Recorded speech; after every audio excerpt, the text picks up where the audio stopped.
Hello, everybody. Zon gets you 134 here. And once again, I'm Average Joe Squad. That was a really weird thing I did this there. I don't know. When I do these things, I always got all this energy when I'm doing it, so I try to keep it not all in there, because then I'm going to sound like... You want some Adderall, son? No, I mean more like I don't want to come on like I'm like Bonkers the Clown being like, "Hey kids!" The fuck is this review already? Anyway, this is another trailer react. This one, of course, being for Warner Brothers' trailer for Blue Beetle. Basically, a young boy by the name of Jaime Reyes gets the opportunity to interview for a job at Cord Industries when he is approached by a mysterious woman who gives him a Big Belly burger container, which he takes home. Which, when upon getting home, reveals it to be a blue scarab that fuses with his body and turns him into the eponymous Blue Beetle, where his life is turned upside down. That's basically the trailer, because we really don't get like a plot for this. It's, of course, a teaser. And it's kind of weird. So, of the two of us, I'm the bigger fan of Blue Beetle. I've been a fan of Jaime ever since I started reading about him back in like 2010, 2011. After Linkara's reviews about the Blue Beetle kind of inspired me to read about the character.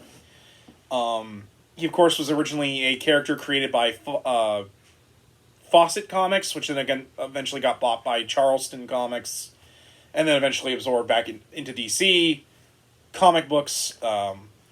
Where there he was more of a pulp character hero, akin to like the Green Hornets, which of course is what his name is clearly a ripoff of. And then eventually being passed down to the character of Ted Kord, who didn't have superpowers, but instead created gear and stuff, and was very acrobatic, because this version of the Blue Beetle was created by Steve Ditko, which if you read some of the early Ted Kord stuff, it's very much he's trying to do Spider-Man again.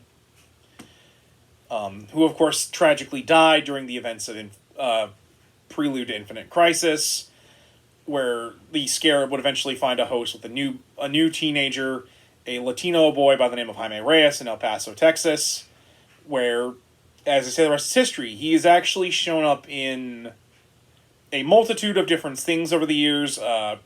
His TV debut was in Smallville, which is surreal when I say that. He also got a lot of popularity due to showing up in several episodes of Batman the Brave and the Bold, where he was kind of like Batman's sidekick for a lot of the episodes he was in. And like I said, he's shown up in a lot of different things. He's shown up in Young Justice, which, while I like him there, it also kind of annoyed me because that version of Young Justice really wasn't Young Justice. It was more the 2003 Teen Titans version, Teen Titans, but that's me splitting hairs. I do that. And DC has kind of been up and down with him in terms of popularity.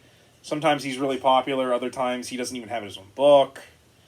But for good or for bad, I think they really care about the legacy of that character.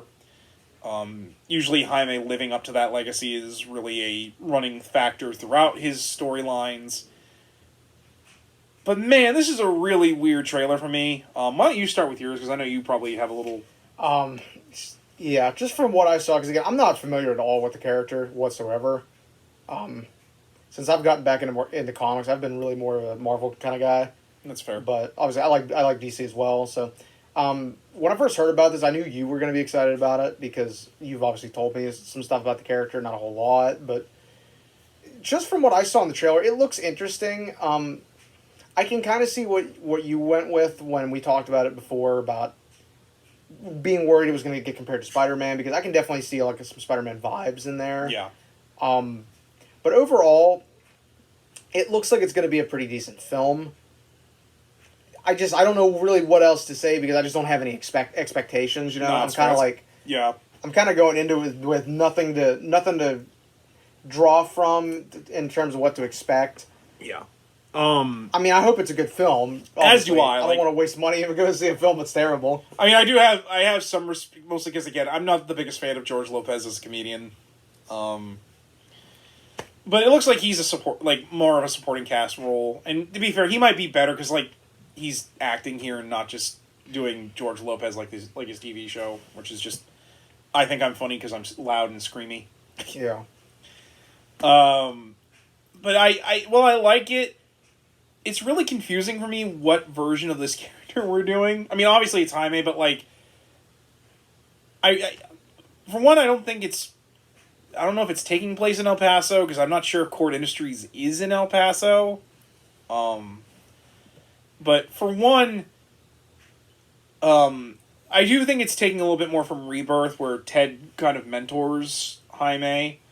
I think the woman who gives Jaime the Blue Beetle or the Scarab in the Big Belly Burger box, I want to say that's actually Dan Garrett's granddaughter Danny, because in the original run for Jaime, they actually go to find who they think is Dan Garrett, and of course it turns out to be his granddaughter Danny, and she gives him all of the notes that Dan had about the Scarab, including stuff from Ted, because of course Ted was also dead at the time.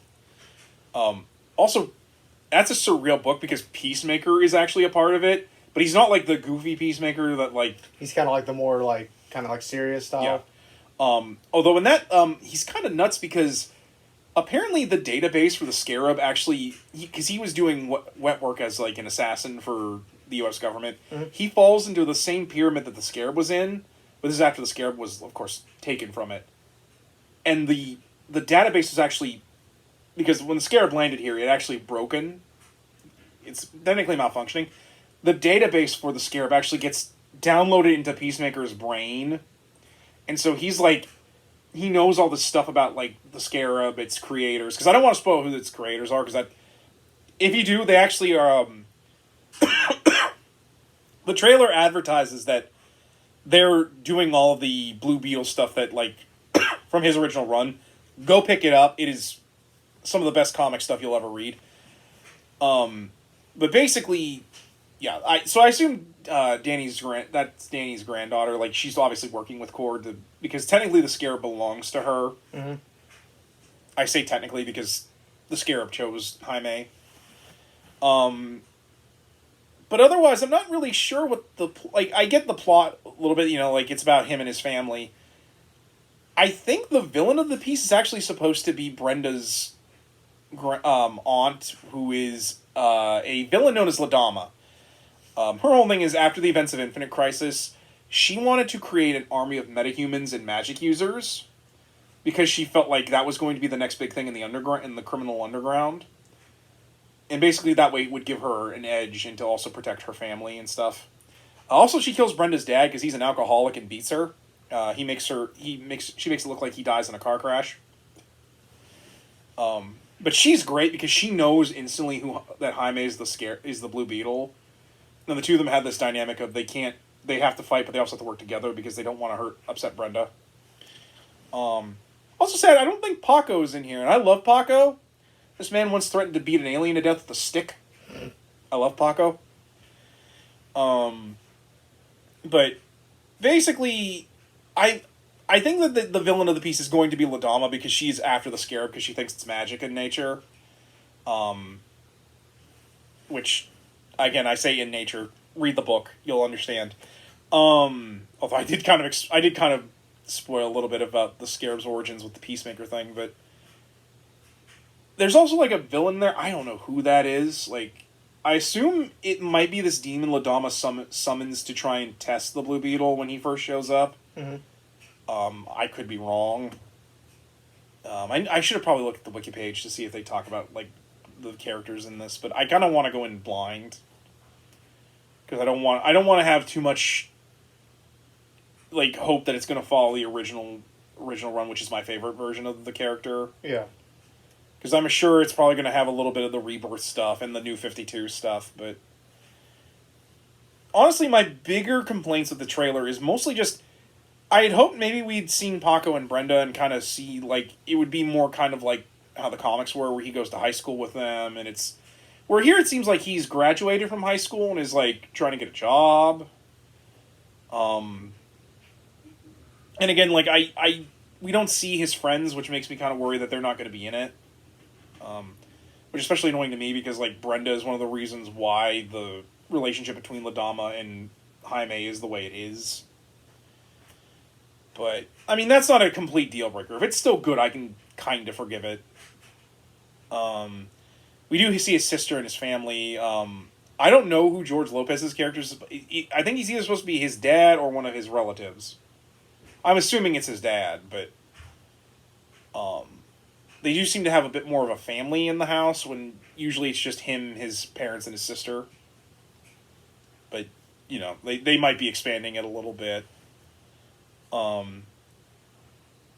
I really liked it. I like the fact that we actually get to see Ted Kord's, like, Beetle cave. We get to see the Beetle mobile that he has. Because he does have a giant robotic flying beetle. Mm. It's actually what Archie is based on from Watchmen. And we get to see, like, he has, like, the suit for both Dan and Ted in there. And it looks like they're gonna either get help from Ted or he's probably dead. Again, I don't know. I hope he's not, and I hope he shows back up. Kind of like what they did with Ant-Man, where Hank was Ant-Man, but he's no longer Ant-Man. I hope it's something like that. But no, otherwise it looks good. I like the effects for the Blue Beetle suit, especially because they do have an actual live-action suit. And then they're obviously augmenting it with CG. Which I think makes it look really cool. Like, it really looks like this metallic suit that, like, is also bioorganic in nature. Mm. Especially love the wings and the way the wings also make the swords and stuff. Kind of weird he's just making swords. Usually the Scarab loves to make these giant gun arms and, like, cannons and shit. Yeah.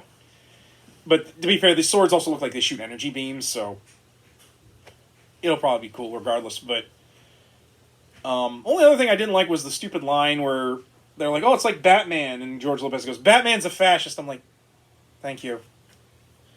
I know you guys love making them jokes, but thank you. Yeah, I'm not too hot on that, but I can ignore it.